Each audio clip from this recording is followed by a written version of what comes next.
I once raised great offense with a Mormon by telling him what I thought of Hugh Nibley. And so I'll share that with you too.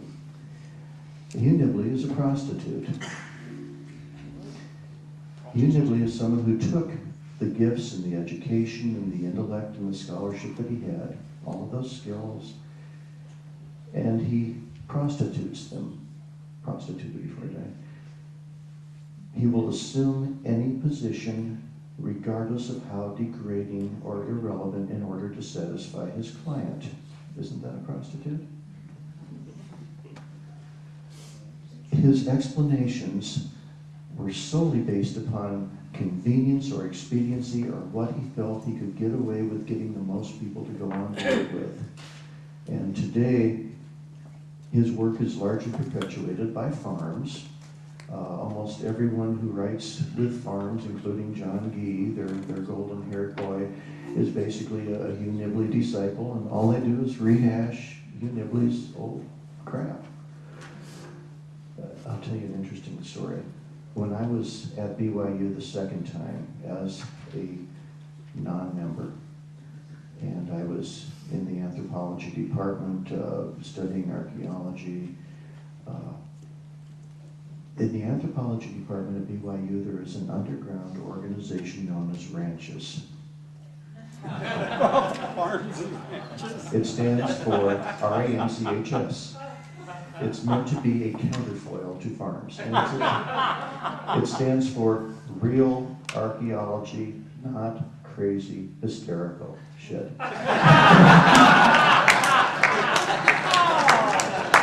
That is how the scientists at even BYU view Hugh Nibley. Okay. Is there another question? Can you verify? It seems that I read somewhere. We're not hearing. It seemed that I read somewhere that when this Book of Abraham thing started busting loose, that Hugh Brown wanted to drop it from the canon. Do you know if that's true, or is that just secondary hearsay stuff? I've never heard that. The Book of Abraham is integral to the LDS faith to the point where now they are, and even then, they've come to the conclusion that, well, it didn't matter where it came from, it's what's in it that counts. Okay, so, we trust Joseph Smith because he's never lied to us before,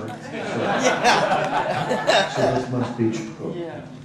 So, no, I've never heard that. I knew that the reorganized church never adopted the Book of Abraham into its canon, and so they never got into things like Kolob and eternal progression.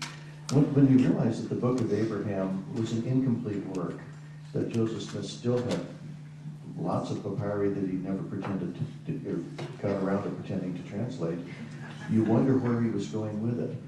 He'd started it in Kirtland, of course, and then he picked it back up in Nauvoo in 1842. Had he not been killed, he probably would have continued with it and used it to go and justify his introduction of polygamy. So I suspect that was where the Book of Abraham was going. Of course, it ended beforehand. He certainly foreshadowed a lot of it, though, in the other things that he was doing at the time. So the Book of Abraham, the Utah Church was very correct in believing that Joseph Smith wanted to use the Book of Abraham to introduce these new doctrines that were creeping into the church that he was coming up with to satisfy his libido. Yes, sir. I heard your presentation at the conference in Las Vegas in 1998. And at that time, I recall you told a story about how you lost your teaching job in the public school because of the publication of that book. Can you summarize that for us again? Well, gosh, I try to forget that. Yes. I had gone back to BYU in order, as I said, to complete my degree, since I'd interrupted my education to get married and raise a family, to complete my degree and to get a teaching certificate. And once I graduated from BYU, I began working in the Provo School District.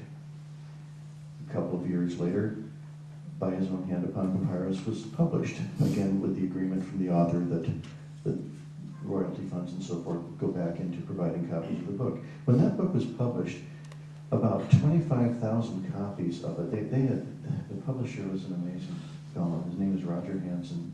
I'm still in contact with him. He had raised donations from people to be able to go and fund the first printing of the book and to provide 25,000 copies of it to lists of Mormons that people provided to their addresses. So basically that book was dropped like a bomb on the LDS community almost immediately and overnight. One of those books found its way into the home of the husband of one of the teachers at the school where I was teaching in the Provo School District. He was a seminary teacher and he was livid about it. So he showed it to his wife. The wife recognized the name, took it to the school, showed it to the principal.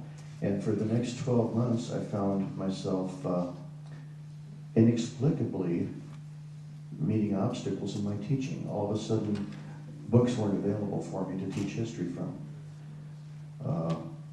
A classroom was not available. I remember one time teaching out of a broom closet in the new school because the classroom wasn't available. Schedules were changed, hours were cut, all kinds of things. I went through just enormously weird things. And I found out much later on that the principal, a good bishop and so forth, had issued instructions to find an excuse to evaluate me in order to justify my termination. I had teachers at the back of my room, administrators evaluating me almost every other class I taught. And they couldn't come up with anything. They couldn't. I mean, the students loved me. They loved my classes. They loved getting into things. I changed a lot of lives during that period of my life. So what they did was they finally called me in at the end of the school year and they said, your position is being eliminated through a reduction in force by. So I left and then found out that they immediately hired another new young BYU graduate to fill my place. So I got in touch with the Labor Commission and I filed a complaint, and this ended up being forwarded all the way up to the Department of Justice, where they came back and ruled that the school district had engaged in egregious discrimination on the basis of my religious beliefs and practices. And the school district, of course, kept denying that, and they wanted it to go all the way to court. They got their attorneys. The ACLU got involved on my behalf. I had good representation and so forth. But it finally boiled down to that the school district started making settlement offers, very minor ones. Okay, I mean, this was no, oh, I can get $1 million and retire. I think nothing like that. I eventually barely settled for about a third of a year's salary and no reinstatement. Well, the principal went on to get a promotion and on some other kind of stuff because they covered themselves. What it finally came down to was we were told by the attorneys from the state, the risk management people, that if this went to trial, no one in the state of Utah would want to go and penalize a school district and take money out of the children who needed it. And I would be seen as the greedy, avaricious apostate to the people on the jury who were likely to be some sheep farmer from Mona. So we decided to accept the settlement. Again, it was very, very minor. And that was how I left teaching. An interesting side note to that. About a year ago, I was walking downtown Provo, and a man passed me and he stopped and he said, "You're Charles Larson, aren't you?" And I said, "Yes." And he introduced himself. He was the attorney for the school district at the time with the risk management. And that man stood there, shook my hand, and apologized to me for doing what he had to do at the time because the school district was his client. He was no longer working for the state, he was in private practice, but he wanted me to know that he deeply regretted having to take the position that he did. Wow. And I just thanked him. So that was, yes, I remember that very well.